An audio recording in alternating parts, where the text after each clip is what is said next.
ছিটতে ছিটতে হাত ব্যথা হয়ে যাবে, তার সে মান অভিমান ভুলে যাইয়া হাত মেলান। হ্যাঁ, পত্রিকায় একখান তেরা বেকা ছবি ছাপা হয়েছে বলে নিজেরে আমার চেয়েও বড় মনে করতেছ? আব্বাস, তুমি ছিলে সদরঘাটের কুলি। একখান কথা মনে রাখো, বাঘের ছাল পড়লি বাঘ হওয়া যায় না। ঠিক ঠিক, একদম ঠিক। তাই আকরাম, তুমিও ভুলে যাও না, তুমি ছিলে গাবতলী বাস টার্মিনালের বাস কন্ট্রাক্টর। সারাদিন খালি নিমার্কেট নিমার্কেট নিমার্কেট। তুই চুপ করবি না, যাবি? যাওয়ার আগে আসল কথাটা কই। আমি এবার ঠিক করছি নমিনেশন নেব, সবাই রে কিনে ফেলাইছি। এখন কও, তোমারে লেভেল করতে কত টাকা লাগবে? কত কত কত?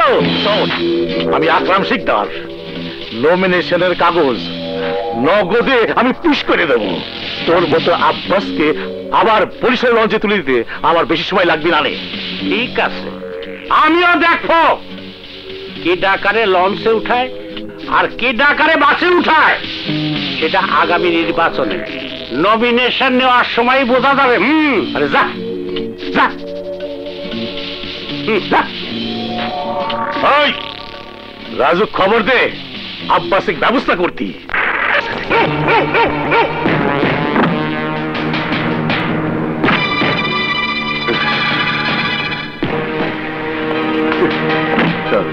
নেতা যা বলে তাই। আকরাম শিকদারের পোলাই ছেড়ে লেভেল করে দে।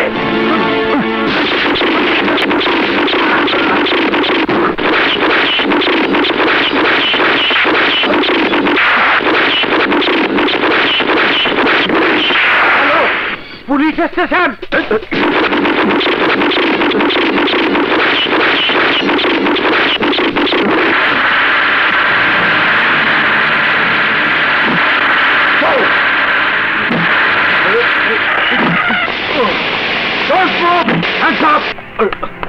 দেখেন দেখেন ওসি সাহেব, আকরাম শিকদার তার সন্ত্রাসী পোলারে পাঠাইয়া আমার দুইজন লোক লেভেল করে দিচ্ছে। মিথ্যে কথা স্যার। এই চুপ, কিসের মিথ্যে কথা? সব মিথ্যে কথা। একদম চুপ। থানায় নিয়ে ধোলাই দিলেই সব সত্য বের হয়ে আসবে। বলেন কি ওসি সাহেব?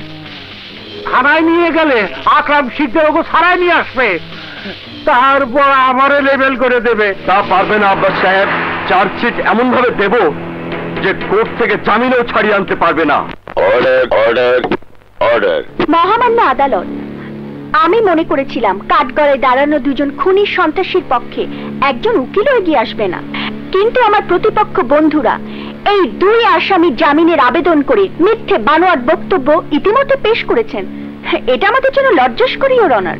Objection your honour, objection overrule. Thank you milord, proceed on. মহামান্য আদালত, পেশার জন্য পেশা নয়, আইনের প্রতি শ্রদ্ধা জানি আমি শুধু এইটুকু বলতে চাই, আজ যদি এই দুই খুনি সন্ত্রাসী আমার প্রতিপক্ষ উকিল বন্ধুদের মিথ্যে গলাবাজির কারণে জামিনে মুক্তি পায়, তাহলে এই কাঠগড়া থেকে নেমে বাইরে গিয়ে এই আদালত ভবনের দিকে তাকিয়ে বিদ্রুপের হাসি হাসবে।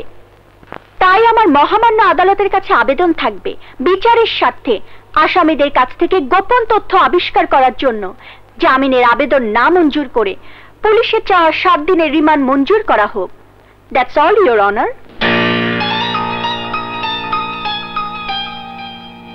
সমস্ত সাক্ষ্য প্রমাণের ভিত্তিতে আসামিদের জামিনের আবেদন নামঞ্জুর করে পুলিশের চাওয়া 7 দিনের রিমান্ডের পরিবর্তে 4 দিনের রিমান্ড মঞ্জুর করা হলো। Congratulations Julia, very good argument. সামান্য একজন মহিলা উকিল আমার দুইজন জাজের উকিল রে বাউন্ডারি মারিয়ে দিল। আরে তুই হচ্ছিস আমার সেই ওপেনার যে কি প্রথম বলি ছক্কা ছক্কা। তাই করবো ড্যাড, তাই করবো। এবার প্রথম বলে ছক্কা মারবো। আরে দেখতেছেন না, ব্যাট হলো একটা, বল হলো 3টা। হ্যাঁ কি ভাই, আইন প্র্যাকটিস বাদ দিয়ে ব্যাট হাতে? আরে ভাই, আমরা হলাম টেস্ট ক্রিকেটের দেশ, তাছাড়া খেলাধুলা স্বাস্থ্যের জন্য ভালো, তাই আইন প্র্যাকটিসের মাঝে মাঝে। ওকে ওকে, চালিয়ে যান। আরে পড়ছেটা কি? ওই উকিল হালে তো শিউর আউট। এসে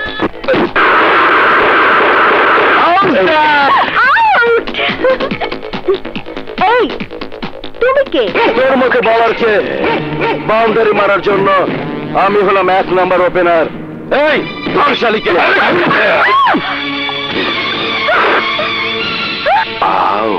আদালতে দাঁড়িয়ে খুব গলাবাজি করতে শিখেছিস না? যে জবান দিয়ে গলাবাজি করিস সে জবান আমি কেটে ফেলবো।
চলে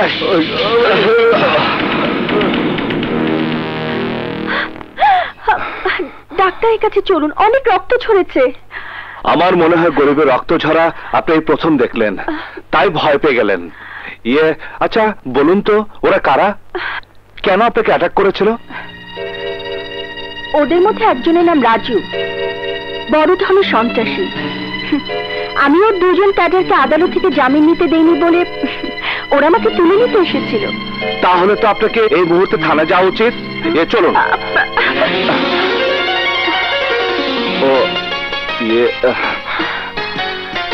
সরি,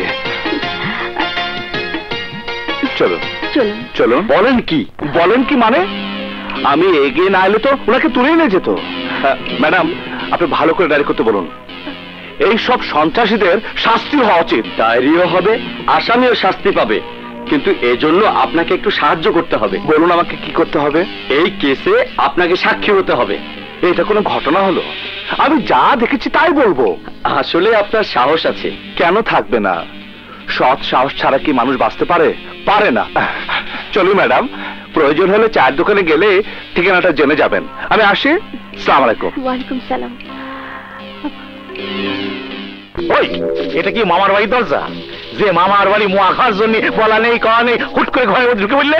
আকরাম সাহেব, আপনার ছেলে জুলিয়া নামের একজন অ্যাডভোকেটকে হাইজ্যাক করতে গিয়েছিল, তাই আমি আপনার ছেলেকে গ্রেফতার করতে এসেছি।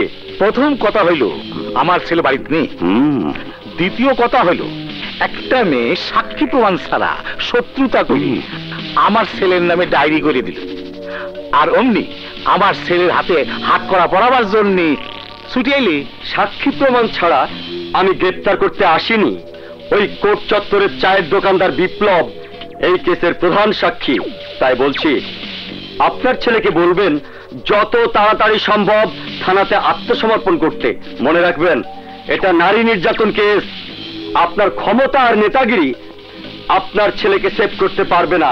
আসি। দুলা ভাই, সাক্ষীর নাম ঠিকানাটা তো জানবে, এবার সাক্ষীটাকে কিনে ফেলো, নইলে ভাগনাকে যদি একবার ওই 14 শিকের ভিতর ঢুকিয়ে ফেলতে পারে তাহলে চাপা কলে আটকে যাবে, ও ছুটাতে পারবে না। জলদি যাও, ওই বিপ্লব নামের গরিবের ছেলেটাকে কিনে ফেলার ব্যবস্থা করো। ঠিক বলেছিস তুই। তাছাড়া গরিব শরীর কিন্তু বেশি টাকাও লাগে না। ভুল বললেন, টাকা দিয়ে গরু ছাগল কেনা যায়, মানুষ কেনা যায় না। অবশ্য আমি এও জানি গরিবরা আপনাদের চোখে মানুষ না। দেখো, তুমি আমার সওয়ালের বিরুদ্ধে একমাত্র সাক্ষী। টাকা কম হলে বলো, আরো দেবো, কিন্তু তুমি সাক্ষী দিতে পারবা না। আমি চাই না একটা মেয়ের জন্য তোমার জীবনটা রেড সিগন্যালের মধ্যে পড়ে যায়। নিজেকে কি মনে করেন, কি মনে করেন আমি আল্লাহ ছাড়া কাউকে ভয় করি না? এখন আপনি আসতে পারেন, এই নিন আপনার টাকা। কাজটা তুমি ভালো করলে না। আর একটা কথা বলার চেষ্টা করবেন না। আরে আপনাদের মতো কিছু বাপ নিজেদের সন্তানদের সন্ত্রাসী বানিয়ে অহংকার করে বলেই সমাজটা দিন দিন সন্ত্রাসী আখ্যায় পরিণত হচ্ছে। আরে আপনি তো টাকা দিয়ে আপনার সন্ত্রাসী ছেলের জীবন বাঁচানোর জন্য আমাকে কিনতে এসেছেন। আপনার ছেলের জায়গায় যদি আমার এই ভাই হতো, আমি নিজের হাতে আমার ওই সন্ত্রাসী ভাইকে আইনের হাতে তুলে দিয়ে আসতাম।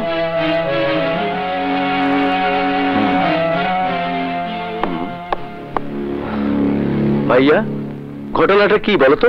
আমি যাতে করে মেয়েটার হয়ে সাক্ষী না দেই সেজন্য আমাকে কিনতে এসেছিল। বেয়ারা, বিপ্লবের দোকান থেকে একটা চা দিতে বলো। না না না না, সন্ত্রাসীদের জ্বালায় দেশে আর থাকা যাবে না। মাথায় কি হয়েছে? কি আর হবে, সেদিন সন্ত্রাসীরা যখন তোমাকে নিয়ে যাচ্ছিল আমি বাঁচাতে গেলাম, অমনি মাথা হকি স্টিকের বাড়ি। তারপর চোখে মুখে অন্ধকার। যখন জ্ঞান ফিরল দেখি রক্তাক্ত অবস্থায় মাঠে শুয়ে আছি। একটা মিথ্যাকে ঢাকার জন্য অনেক মিথ্যা বলতে হয়। বাদ দাও সেসব, এখন বলো কি বলবে। দেখো জুলিয়া, তুমি হবে আমার জীবন সঙ্গী। ভবিষ্যৎ নিয়ে ভাবতে ভাবতে দিন দিন হৃদরোগী হয়ে যাচ্ছি। তাই নাকি? শুনে আমার ভীষণ কষ্ট হচ্ছে। এখন বলো, ভবিষ্যতের জন্য নতুন কি করলে?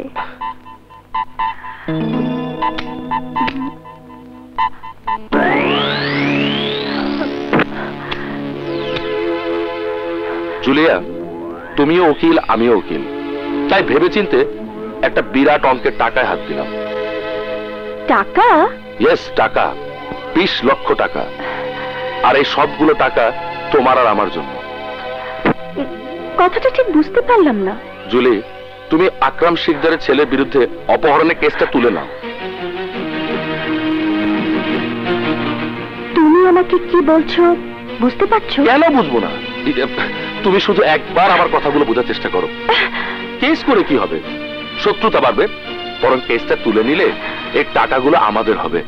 এই টাকা দিয়ে আমরা আমাদের ভবিষ্যৎ জীবনের জন্য একটা ফ্ল্যাট কিনতে পারবো, যে ফ্ল্যাটে আমরা দুজন আমাদের বাসর ঘর করবো।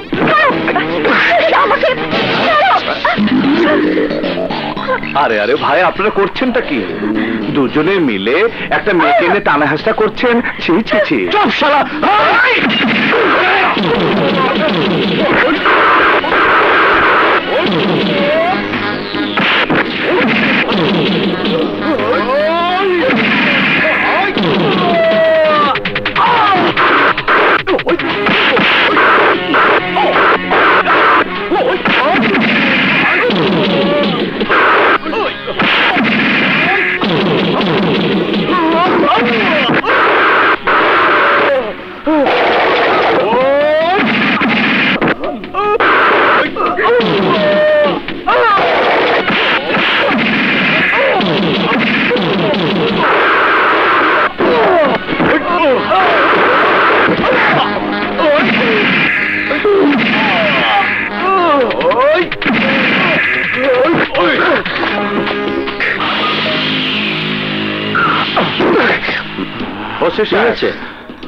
এই হলো আকরাম শিকদারের সন্ত্রাসী সন্তান।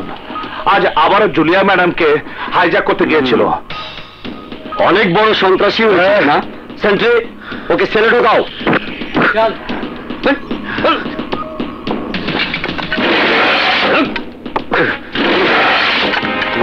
কাজটা ভালো করলে না। একবার আমি জেল হাজত থেকে বের হতে পারলে তোদেরকে শেষ করে দেব।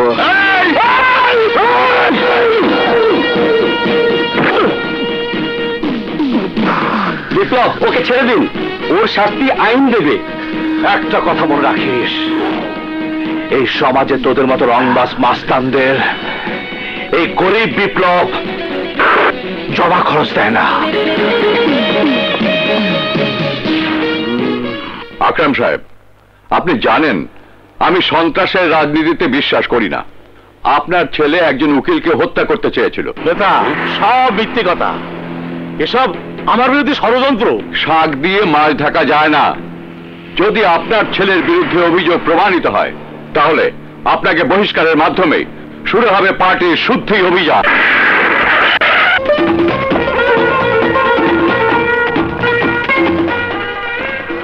নদী, তিনি তোকে নোট দেবে না বলেছে। কি নোট দেবে না? আয় আমার সাথে। লেখাপড়া ছাড়া ভালো রেজাল্ট হতে পারে না।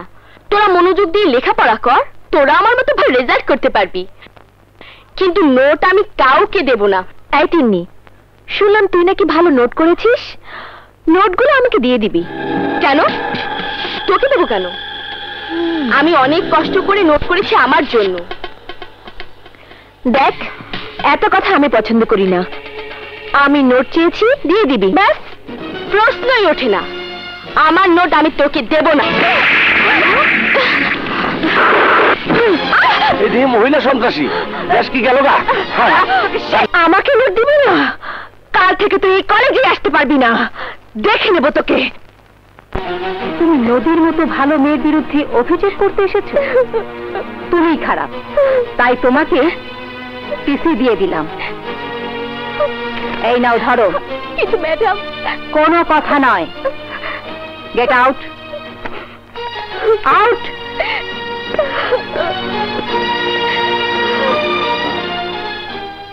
এক্সকিউজ মি ম্যাডাম, কাজটা কি ঠিক হলো?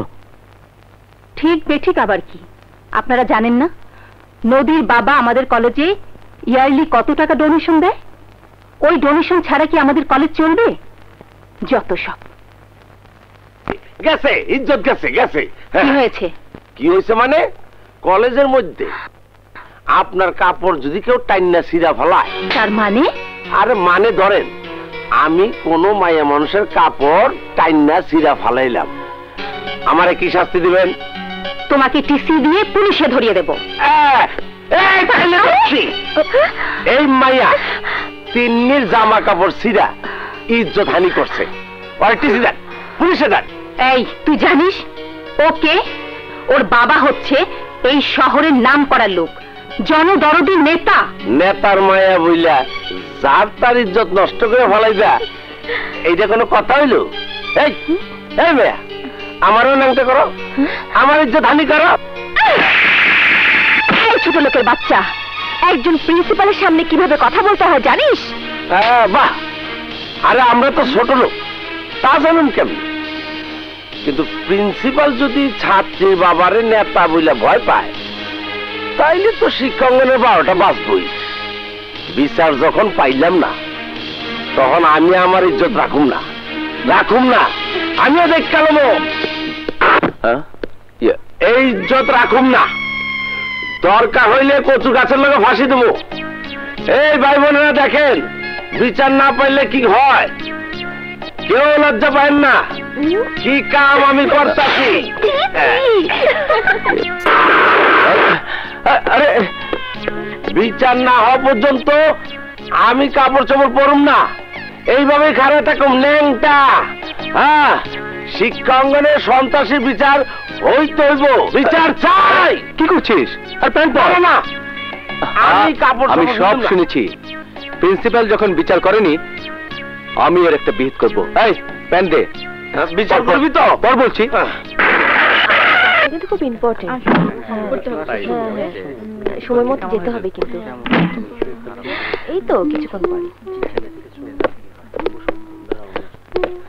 একদম নড়বে না, নইলে গুলি চালাবো। ওঠ কাটছে, একদম নড়বি না, নড়লে গুলি করবো।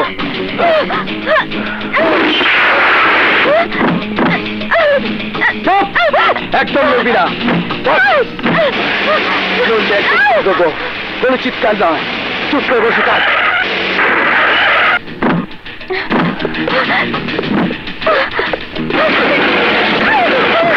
পালিয়ে যাবে, আয় আয় আমার সাথে। তুই জানিস আমি কার মেয়ে? আমার বাবা আকরাম শিকদার যদি জানতে পারে। হ্যাঁ আমি। সেদিন তুই তোর বাবার ক্ষমতার দাপটে একটা মেয়ে হয়ে আর একটা মেয়েকে কলেজের সবার সামনে যে অপমান করেছিলি, তার কষ্ট যন্ত্রণা তুই বুঝতে পারিসনি। তার সম্মান হারানোর যন্ত্রণাটা যাতে উপলব্ধি করতে পারিস, তার জন্যই তোকে এমন করেছি। মনে রাখিস, সহায় সম্পদহীন গরিবরা মানুষ, তাদের ইজ্জত আছে, সম্মান বোধ আছে। Remember it.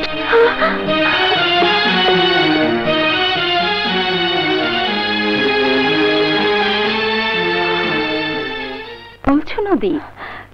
হ্যাঁ ম্যাডাম, তিন্নিকে টিসি দেবেন না। No problem. তিন্নি, আজ থেকে তুমি ক্লাস করতে পারবে। ক্লাসে যাও তিন্নি। কি ব্যাপার, নদীর হঠাৎ এত পরিবর্তন? আজকে লেখাটা খুব ইম্পর্টেন্ট, তাই না? বিশাল, এখনো বলছি, আমাকে তুমি ডিস্টার্ব করবে না প্লিজ। আমার কথা শোনো বিশাল, প্লিজ আমার কথা শোনো বিশাল। বিশাল, বিশাল সরি প্লিজ বিশাল আমার কথা শোনো। দেখো, আমি তোমাকে শেষবারের মতো বলছি, ডোন্ট ডিস্টার্ব মি। বিশাল আমার কথা শোনো, আমার কোনো দোষ নেই, কথা শোনো বিশাল।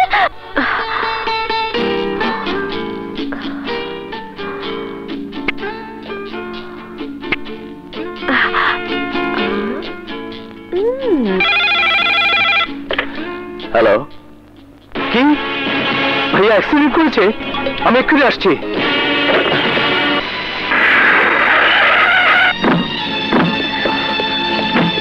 বিশাল যেও না প্লিজ, আমার কথা শোনো।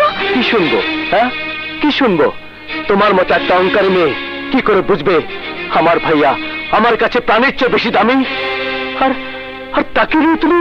সরি বিশাল, কিন্তু কি করব, তুমি যে আমার কোনো কথাই শুনতে চাও না। তোমার মতো অহংকারী মেয়ের আবার কি বলার থাকতে পারে?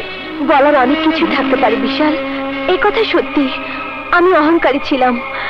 সেদিন শুধু তুমি আমার পোশাক ছিঁড়ে টুকরো টুকরো করনি, সাথে সাথে আমার এই অহংকারী মনটাকেও ছিন্ন ভিন্ন করে দিয়েছো। আমি বুঝতে পেরেছি সবার উপরে মানুষ সত্য। সত্য যখন বুঝতে পেরেছো, এবার পথ ছাড়ো, আমি যাব। যাব বললেই হলো? মানে? বিশাল, তুমি আমার জীবনের প্রথম পুরুষ, যে প্রথম আমার শরীর স্পর্শ করেছো, আমার ঘুমন্ত নারী সত্তাকে জাগিয়েছো। এই নারীর চাওয়া পাওয়া, জীবন মরণ সবকিছু তোমাকে ঘিরে। তোমার মতো বড় লোকের মেয়েকে ভালোবাসলে আমার মরণ কেউ ঠেকাতে পারবে না।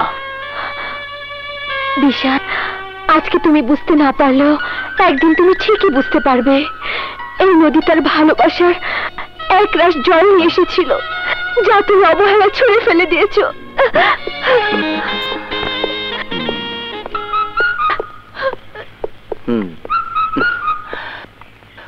ও সুন্দরী, কই যাও?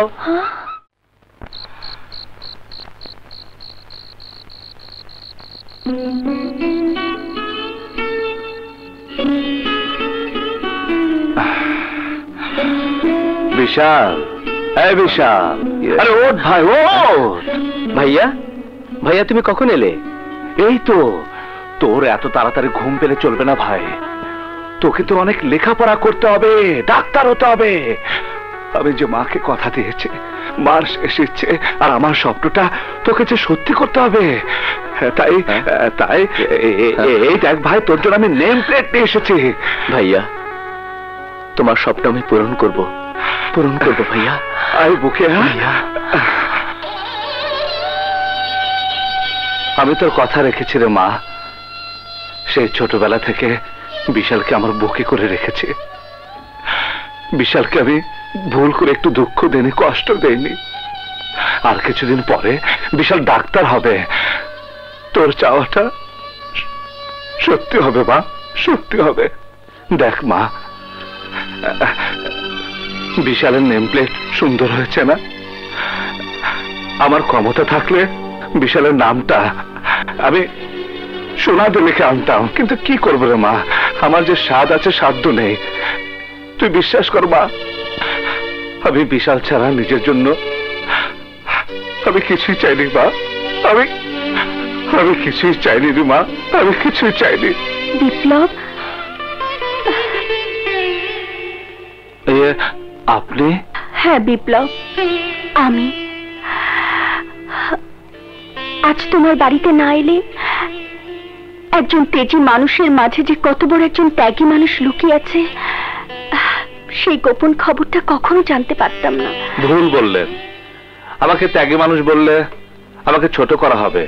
পৃথিবীতে সবার উপর হলো মা। আমার মা আমার কাছে বিশালকে ডাক্তার বানানো ছাড়া কিছুই চায়নি। তাই আমার মায়ের এই স্বপ্নের চেয়ে আর কিছু বড় হতে পারে না ম্যাডাম।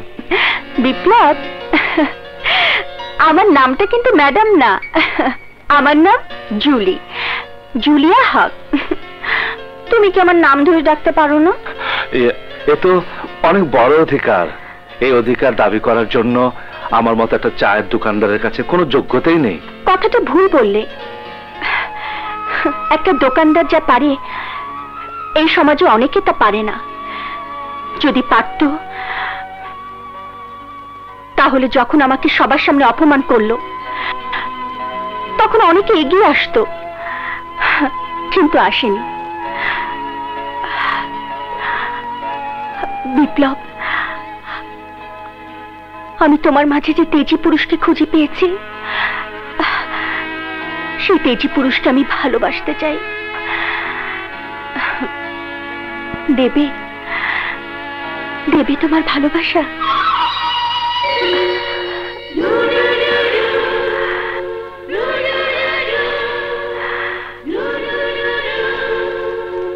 ভাইয়া, কি রে, কিছু বলবি? হ্যাঁ ভাইয়া, আজ তুমি দোকানে যেতে পারবে না, আজ আমি যাব। কি বলিস বিশাল? হ্যাঁ, তুই আমার প্রাণ আর দোকানটা আমার জান। দোকানে না গেলে? ভাইয়া, দিন নেই রাত নেই কঠিন পরিশ্রম করে তুমি আমাকে ডাক্তার বানাতে চাইছো। আমার কি তোমার জন্য কিছুই করার নেই? ভাইয়া, আমি কি দোকানে কোনো কাজে আসতে পারি না? তোকে অন্য কিছু করতে হবে না, তুই শুধু ডাক্তার হবি, আমার স্বপ্ন পূরণ করবি, তাহলেই হবে। আজ তোমার কিছুতেই দোকানে যাওয়া হবে না। ইয়ে মানে তুই বুঝতে ভাইয়া, পারছিস না। তুমি যদি আমার কথা না শোনো তাহলে মায়ের কসম আমি ডাক্তারি পড়া ছেড়ে দেব। বিশাল, মায়ের কসম দিলে? আমাকে মায়ের কসম দিলে? ঠিক আছে, আমি তোর সব কথা মেনে নিলাম, কিন্তু ডাক্তার পড়া ছেড়ে দিবি সে কথা ভুলে মুখে আনবি না ভাই। কোনোদিন মুখে আনবি না, কোনোদিন আনবি না। ঠিক আছে ভাইয়া, আর বলবো না। তুমি রেস্ট নাও, আমি দোকানে গেলাম। মা, শুনেছ? তোমার ছেলে কথা শুনেছ? হ্যাঁ, আমাকে ধমক দেয়, ডাক্তারে পড়বে না। হ্যাঁ, লায়ক হয়ে গেছে। আরে তুই পড়বি না, তোর ঘাড়ে পড়বে। আমার সওয়াল থানা হাজতে আটক হইল, আর তোরা কিছুই করতে পারলি? ভাই, কিছু একটা করেন, তা না হলে মান সম্মান রাজনৈতিক ক্যারিয়ার সব হারাতে হবে। না না না, আমি সামান্য চা দোকানদারের কাছে হারিয়ে যেতে চাইনি। ওই দোকানদার আমার সাওলে থানা হাজতে ঢুকাইছে, আমিও চা দোকানদার দেখা যেতে চাই। আমি কিনা এই চা গরম, টাটকা দুধের চা গরম। এই 2 কাপ চা নে। আয় বেটা, চিনি বেশি দিয়ে 1 কাপ চা দাও দেখি। চাচি গো, চিনি বেশি দিয়ে চা খাইলে ডায়াবেটিস হয়ে যাইবো। আয় বেটা, তুমি মনে হয় ডাক্তার হইবা? হইতো পারি। আচ্ছা, দোকানদার থেকে তুমি যদি ডাক্তার হও তাহলে কসম খাইলাম আমি তোমার বিয়া করুম। ও চাচি, কও কি? চা বিক্রি করে দেখা ছোট মনে করো না। যদি বিয়া করি তাইলে সুন্দরী আর বড় লোকের মাইয়াই বিয়া করুম। কি? ও তুমি? মুরব্বীরা কি সাধে কয় ছোট লোকের বড় আশা? আমার চাইতে সুন্দরী আর বড় লোকের মাইয়া যদি তুমি বিয়ে করতে পারো তাহলে আমার জুতা তোমার গাল। তোমার জুতা আমার গাল?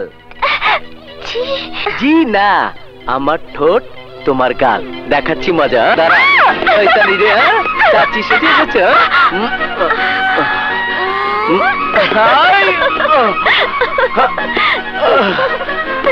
ঠিক আছে, পরে সুদে আসলে উসুল করে নেব। এই চা, সস্তা যাচ্ছা। এই দোকানের মালিক কেডা?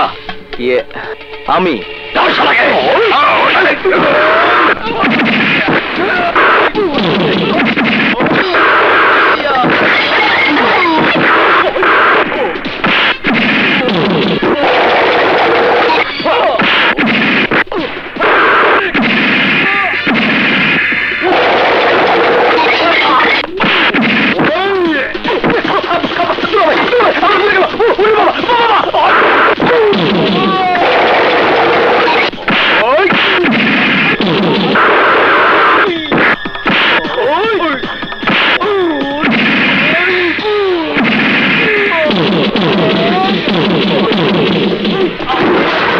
Hello, police station.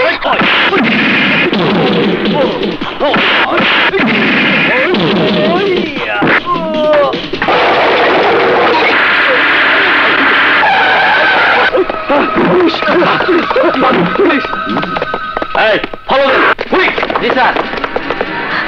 বিশাল, বিশাল, কিছু হয়নি তো তোমার? Excuse me. ওসি সাহেব, ওই গুন্ডারা আমার বিশালকে মারতে চেয়েছিল, আপনি ওদেরকে গ্রেফতার করুন। তাহলে আপনি টেলিফোন করেছিলেন? আপনার পরিচয়? নদী, আকরাম শিকদারের মেয়ে।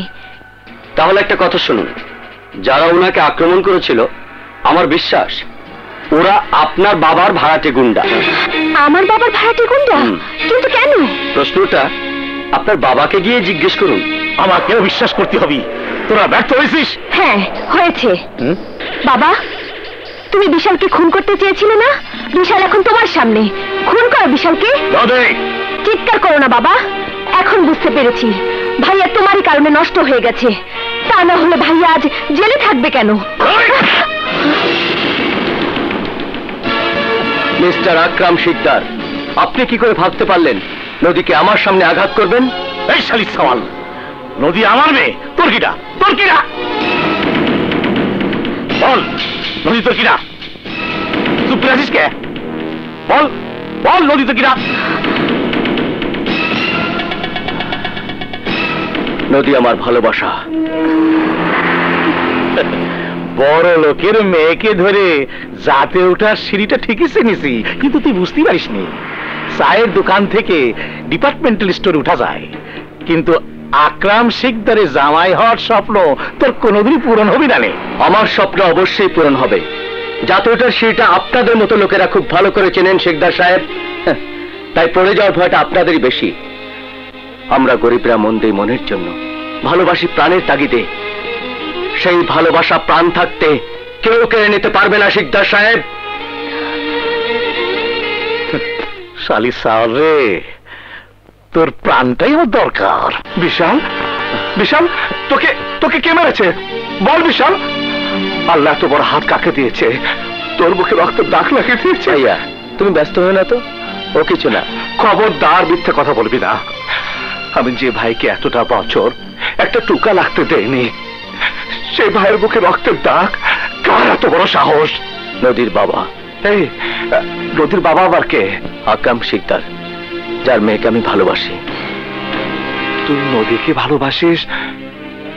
এটা তুই কি করেছিস? তুই না আমাকে বলেছিস মেয়েটা বড় অহংকারী, সে অহংকারী মেয়েকে তুই ভালোবেসেছিস? ভাইয়া যদি মনে করো আমি ভুল করেছি, তাহলে আমার জীবনের প্রথম ভুলটা তুমি ক্ষমা করে দিও। কিন্তু নদীর বাবার জন্য নদীকে তুমি ভুলে যেতে বলো না ভাইয়া, ভুলে যেতে বলো না।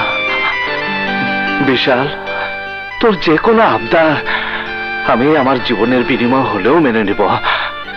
আরে তুই যদি আমার জীবনটাও চাস, আমি হাসতে হাসতে তাও দিয়ে দেব। কিন্তু ভাইরে, আমরা আমরা নিচু তলার মানুষ।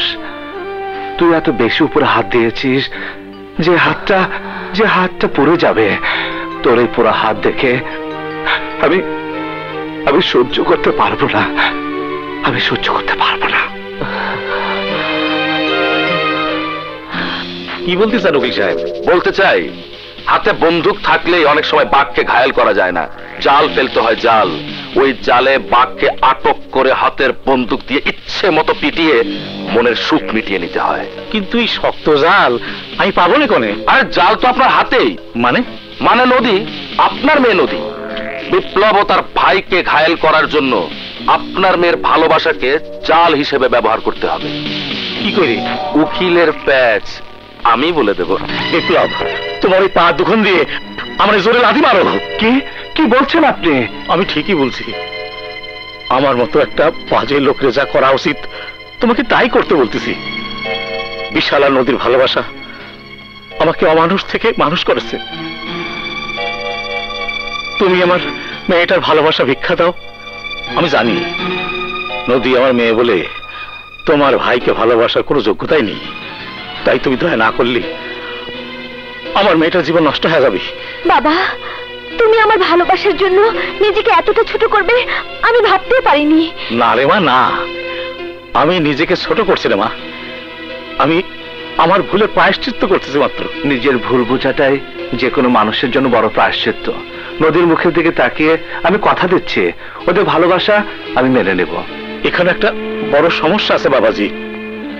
চার ভাই লম্পট জেল হাজতে, তার বোন কি করে বড় মুখ নিয়ে তোমার ঘরে বউ হয়ে যাবি?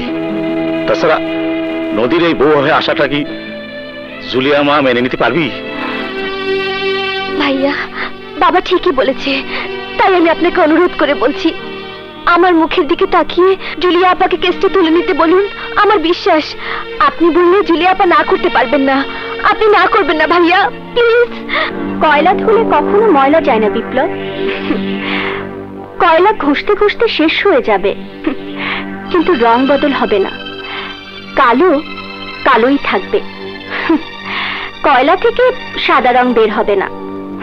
তাই বলছি, তোমার বিশ্বাসের দাম তুমি কখনোই পাবে না বিপ্লব। জুলিয়া, আমি জানি যে বড় মন নিয়ে তুমি আমাকে ভালোবেসেছিলে। রাজুর কেসটা তুলে নেবার কথা বলে সেই মনটাকে আমি আঘাত করেছি। আমি স্বীকার করছি তোমার ধারণাটাও সত্যি হতে পারে। ভেবে দেখো জুলিয়া, একটা মানুষ যদি ভালো হতে চায় তাকে অন্তত একবার সুযোগ দেওয়া উচিত। অমানুষকে সবাই ঘৃণা করে, শাস্তি দিতে চায়, কিন্তু ভালো হবার সুযোগ কজন দিতে পারে? তাছাড়া নদী বিশালের ভালোবাসা, আর রাজু নদীরই ভাই। তুমি তো জানো আমার ভাই যদি আকাশের চাঁদও চায় আমি এনে দিব। তাই আমার অনুরোধ আমি করেছি, তুমি কি করবে তা তোমার উপরে ছেড়ে দিলাম। আসি।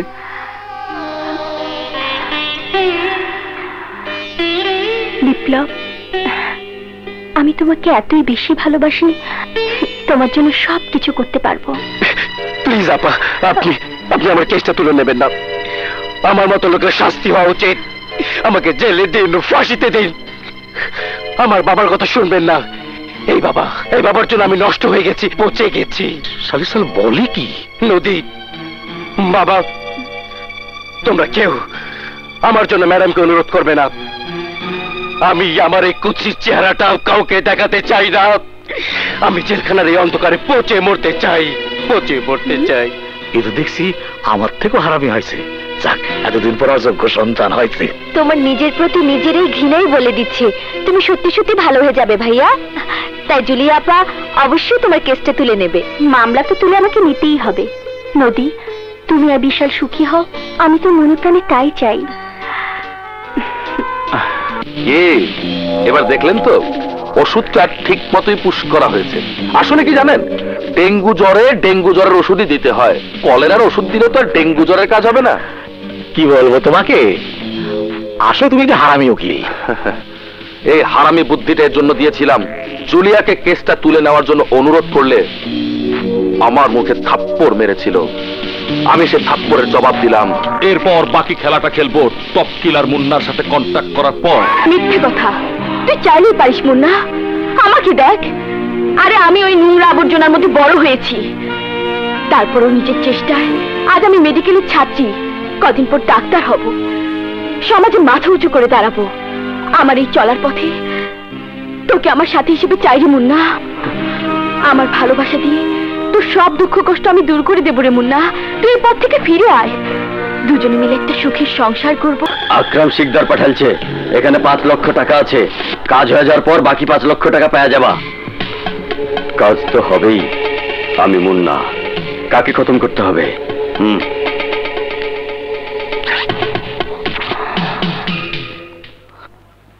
আমার সম্মানিত শিক্ষক মহোদয় ও আমার সহপাঠী ভাই ও বোনেরা, শুভ সন্ধ্যা। একটু পরে আমাদের সাংস্কৃতিক অনুষ্ঠান শুরু হতে যাচ্ছে। তখন আপনারা গুরু গম্ভীর আলোচনা শুনলেন। এখন আমরা কৌতুক দিয়ে সাংস্কৃতিক অনুষ্ঠান শুরু করতে যাচ্ছি। কি আপনারা হাসতে চান না? এবার আপনাদের সামনে হাসি কৌতুক নিয়ে আসছে চঞ্চল ওরফে চাল্লি ও কাদের।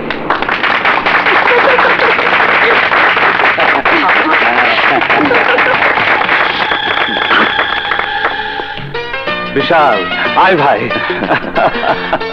উপস্থিত ভাই ও বোনেরা, চোখ বন্ধ করে এদিকে আইতেছিলাম, হঠাৎ শুনি কুত্তার আওয়াজ। আবার একটু পরে গিয়ে শুনি মুরগি ডাকে। আমি খাড়া হয়ে গেলাম, ব্যাপার কি? দেখলাম কিছুই, মুরগিও ডাকে না, কুত্তাও ডাকে না, ডাকে এই শয়তান। এই মুরগি এদিকে আয়, তার মুরগা ডাক শোনা শোনা। শুধু দর্শক মন্ডলী, আপনারা এখন মুরগি ডিম পাড়া হয়ে গেলে উড়ে গিয়ে মনের আনন্দে কিভাবে ডাকে শুনুন।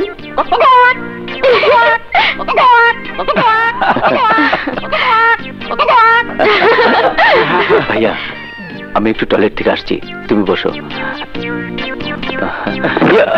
বিশাল লাগেনি তো? ও কিছু না ভাইয়া, তুমি বসো। যা। মুরগির ডাকে ছাড়া পেয়ে দূর থেকে ছোট কুকুরের বাচ্চা দৌড়িয়ে এসে কিভাবে ডাকছে শুনুন।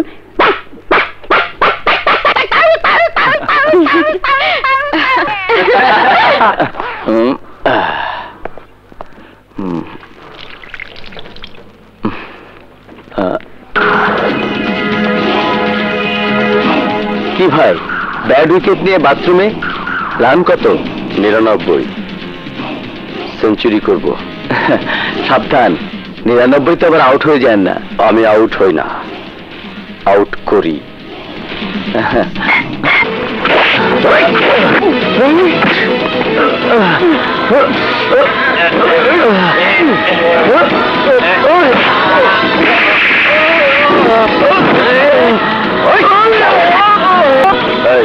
ওকে বাথরুমে ফেলে দিয়ে আয়। বিশাল, বিশাল,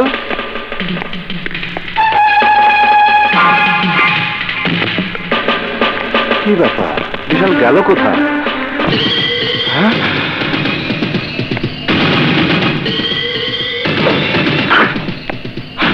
বিশাল, বিশাল,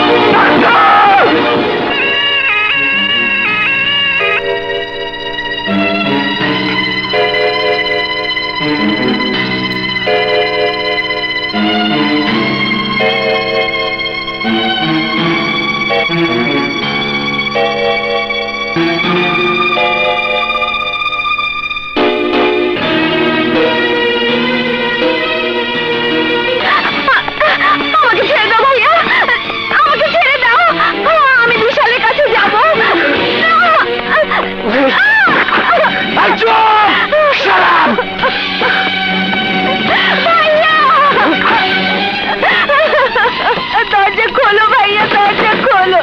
আমি বিশালের কাছে যাব, আমি বিশালের কাছে যাব। মামি, তুই কোনো চিন্তা করিস না মা, আমি তোর দরজা খুলে দিচ্ছি। না, ওই দরজা খুলবি না রে, কারণ চাবি আমার হাতে। এই দরজা খুলে দাও, খুলে দাও বলছি। তুমি মেয়া মানুষ, মেয়া মানুষের মতো থাকো, আমাদের ব্যাপারে নাক গলায় যাইছো না। তোমাদের অত্যাচার অবিচার আমাকে নাক গলাতে বাধ্য করেছে। নদীকে মুক্ত করে দাও।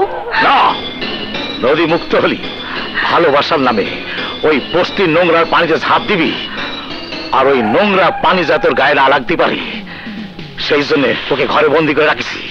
অসভ্য, তোমার মতো জঘন্য মানুষের সঙ্গে কথা বলতে আমার ঘৃণা হয়। অসভ্য বলো আর যাই বলো, নদীকে ঘরতে বার হতে দেব না। ডাক্তার, আমার ভাই বিশালের কি অবস্থা? বিপদ কেটে গেছে, আল্লাহর উপর ভরসা রাখুন, সব ঠিক হয়ে যাবে। ধন্যবাদ ডাক্তার।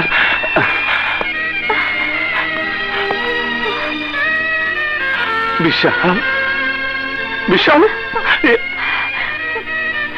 বিপ্লব, তুমি শান্ত হও। বিশাল এখন বিপদ মুক্ত। তা তো বুঝলাম, কিন্তু বিশালকে মারতে এসেছিল কে? বিশালের জ্ঞান ফিরে আসলে সব জানা যাবে, কিন্তু আমি ভাবছি বিশালের শ্বশুর বাড়ির একটি লোকও তবে বিশালকে দেখতে এলো না। বিশাল বাইসে গেছে মুন্নার মতো খনির হাত থেকে? এও আমাকে বিশ্বাস করতে হবে? ওই শালার যে কই মাছের জান তাকে জানতো। এই মুন্না, আমি তোকে 5 লাখ টাকা দিছি বিশালকে মারি ফেলার জন্য। কই মাছের জান না ইলিশ মাছের জান এই কথা শোনার জন্য নয়। এত কথার কি আছে? মরেনি, হাসপাতালেই মরে যাবে। আমি বিশালের মরার খবর চাই, মরার খবর।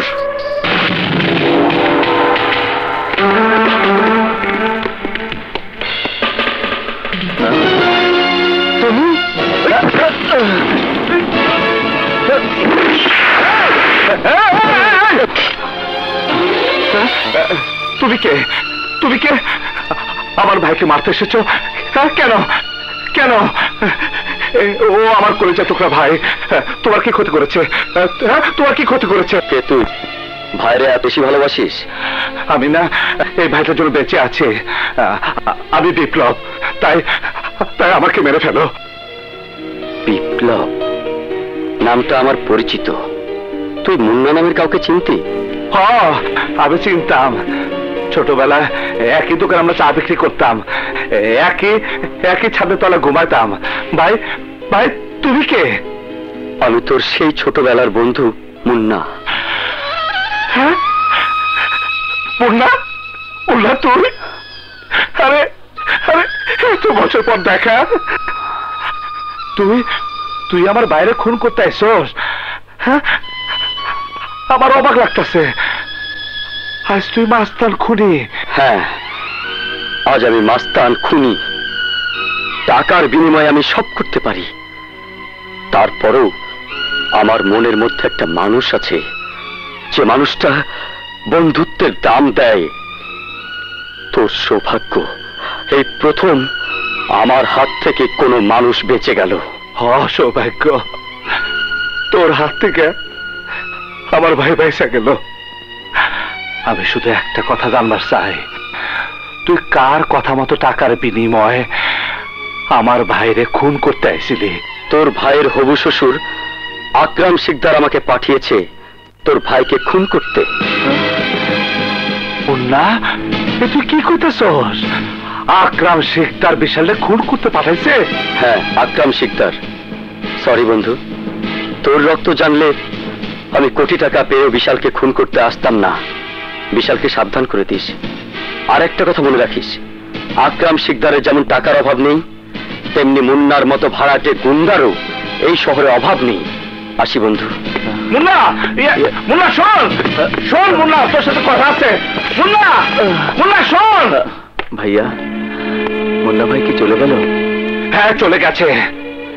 এরপরও কি বলতে চাস নদী তোকে সত্যিকারে ভালোবাসে? এরপরও কি তুই নদী কিনে ঘর বাঁধার স্বপ্ন দেখবি? আমি তো মনে করি নদী তোর সাথে ভালোবাসার অভিনয় করেছে, শুধুমাত্র ওর ভাইকে জেল হাজত থেকে বের করে নেবার জন্য। না ভাইয়া, তুমি নদীর ভুল বুঝো না। তুমি বিশ্বাস করো, নদীর বাবা শুধু আমাদের সাথে প্রতারণা করেনি। তুমি খোঁজ নিয়ে দেখো, নদীর সাথে প্রতারণা করেছে। আমি কিচ্ছু খাবো না, আমাকে বিশালের কাছে যেতে দাও। দরজা খুলে দাও, আমি বিশালের কাছে যাব।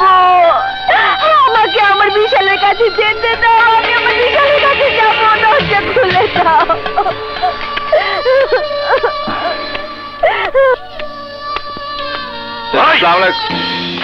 লোকের বাচ্চা, তোর কত বড় সাহস! ময়লা জুতো পরে আমার ড্রয়িং রুমে ঢুকেছিস।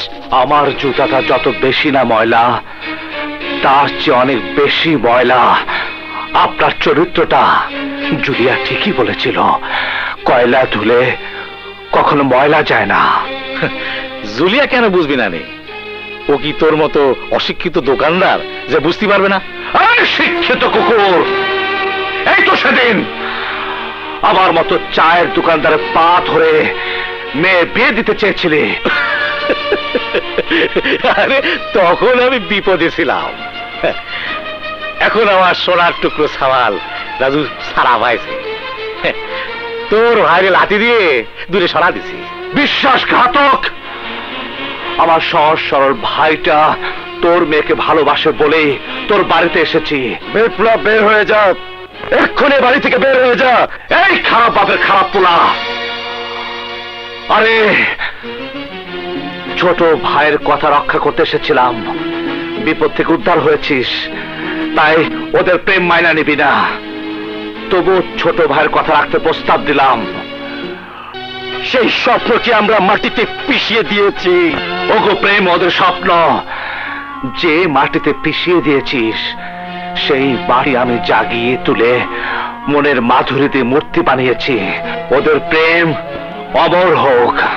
আর শোন, নদীকে তোরা বিশাল ছাড়া অন্য কোথাও বিয়ে দিলে এই বাড়ির রং আমি তো রক্ত দিয়ে লাল করে দেব। তখন এই বাড়ির নাম হবে রক্তাক্ত ভিলা। আমি মুসলমান, আমার আল্লাহ এক, আমার রসুল এক, জবান এক। কথাটা মনে রাখিস, মনে রাখিস। এই নাও। ভাইয়া, ভাইয়া, নদী কেমন আছে? ওরা কি বললো? চুপ, একদম চুপ। ওরা তোরা নদীর ভালোবাসাকে পা দিয়ে মাটিতে পিষিয়ে দিয়েছে। তোর জন্য আমি ওদের কাছে অপমানিত হলাম। আর কি চাস? আর কি চাস? আর কি চাস? আমি কি করবো বল, বল।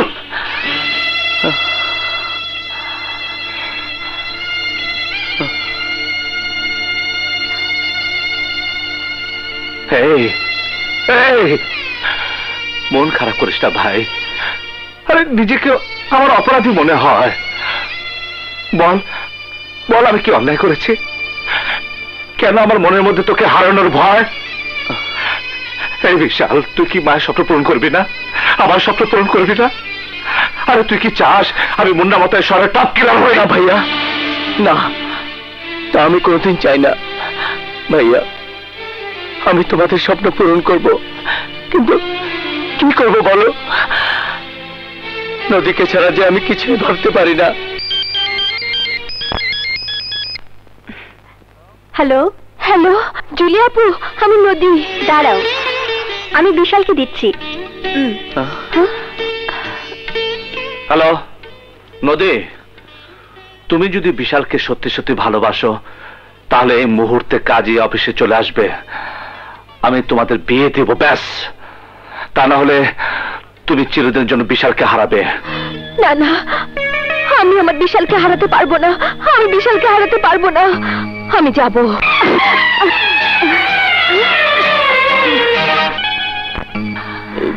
বিপ্লব, কিছুই তো বুঝতেছি না। তারা বিশাল, আমার মনে হয় নদী আসবে না। নদী আসবেই।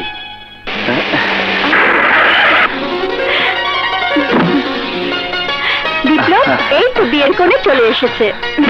এই তো নদী এসে গেছে, চলো আর দেরি করো না। চলো, সব রেডি করে দিচ্ছি।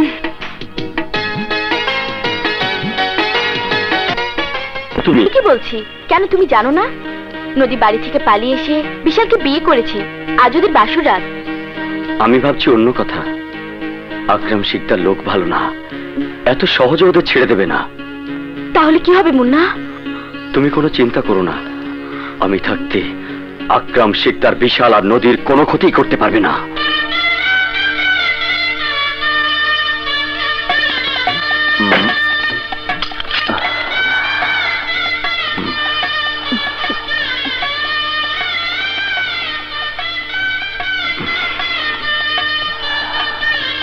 কি করে? কিছু বলছো না যে? কি বলবো? আমার কেন জানি ভয় করছে।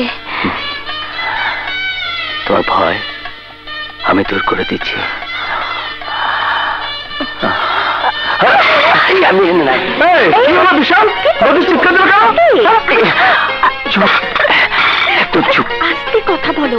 আরে কি আসতে? নদী চিৎকার দিল কেন? হ্যাঁ নদী? হ্যাঁ হ্যাঁ হ্যাঁ হয়েছে। আচ্ছা আপনি একটু ওদিকে যান তো। যা যা। তবে কি হয়েছে সেটা বুঝতে হবে না। উফ, ওদের বাসর করতে দাও।